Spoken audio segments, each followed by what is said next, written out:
So with that, we're going to recognize the gentleman from Kentucky, Mr. Barr, who's the chair of the Subcommittee on Financial Institutions Monetary Policy. He's recognized for 5 minutes. Well, thank you, Mr. Chairman. And Chair Lewis, my wife graduated from the University of Georgia, so she would say, "Go Dogs."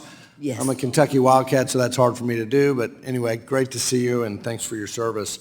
In May, members of this subcommittee sent you a letter expressing concerns with recent suggestions that XM was prioritizing projects aligned with environmental goals as opposed to this China objective.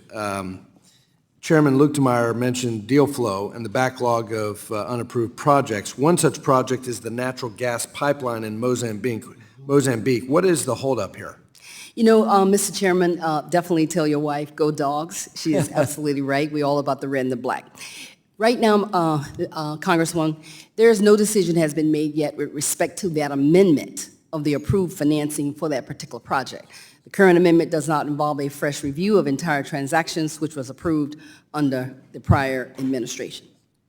Well, let me just, without regard to the specifics of the Mozambique natural gas pipeline, I hope that the holdup is not related to the political influences of the administration's climate agenda.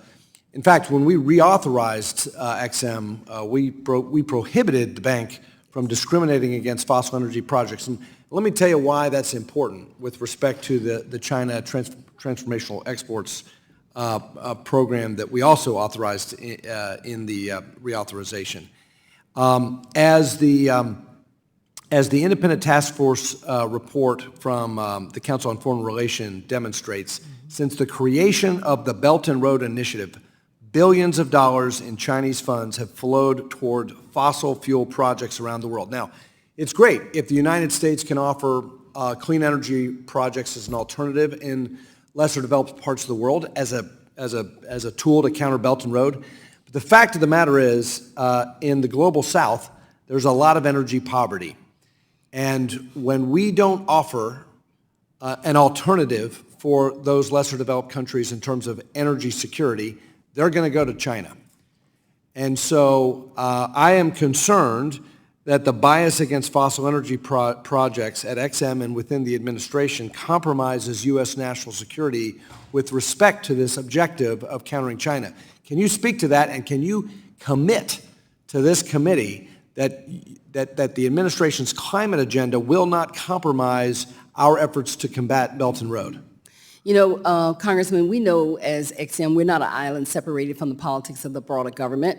However, we believe that there is an important role for XM to play to support all industries and workers in our country, but we have to do it also in accordance with the statutory, regulatory, and policy requirements that Congress has laid out for us.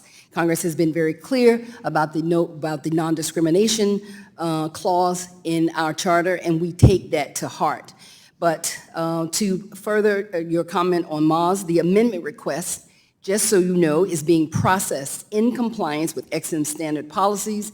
XM remains in coordination with the other project lenders, and due to force majeure, no disbursements have been made to date on this transaction. Well, thank you very much. We'll look forward to hearing more about the progress on Mozambique. I introduced a bill called the Countering China Through American Exports Competitiveness Act. I'm a big supporter of CTEP, and I appreciate your work on that. I want to supercharge that work, and this bill would increase from 20 to 33% the incentives that XM would be used to counter China. Do you agree that while it's still essential that the bank make sound business decisions in its deals, allowing the bank to make larger, more aggressive deals is a key tool in countering China? Congressman, as they say, if we have more, we can do more. And we really look forward to working with you and the committee on any legislation that is going to assist us to help American workers, help American business exporters to compete against China to help level. And by the way, I agree with you about raising the default rate cap, especially for CTEP. My bill would raise that from 2% to 5% to allow XM to be more aggressive in its transactions and posture to counter China's Belt and Road Initiative. I think the goal under CTEP right now would be something like $27 billion. I think the deals are only about $2 billion.